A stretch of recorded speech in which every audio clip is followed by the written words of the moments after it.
دوستان نهایت گرامی و تاجران بزرگوار هستیم با محب جان و لالای ما از استرانگ فود.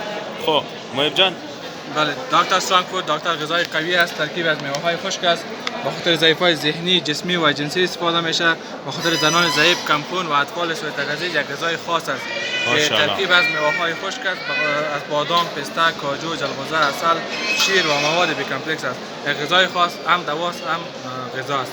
و ماشاءالله پیکینگ جدید هم برش جور کردی برای اکسپورت که انشالله بخیر بله، به خارج. پیکینگ جدید است و لوگو هر چیز جدید است انشالله که ما بتونیم در بازار عرضه کنیم انشالله. خارج هم صادر کنیم. تشکر ډاکټر سترانفورد یا ډاکټر کوي غذا د افغانستان تولید دی، یو خارجي فرمول دی چې بادام، پسته، کاجو، جلغوزه او بې کمپلکس شودو څخه جوړ شوی دی.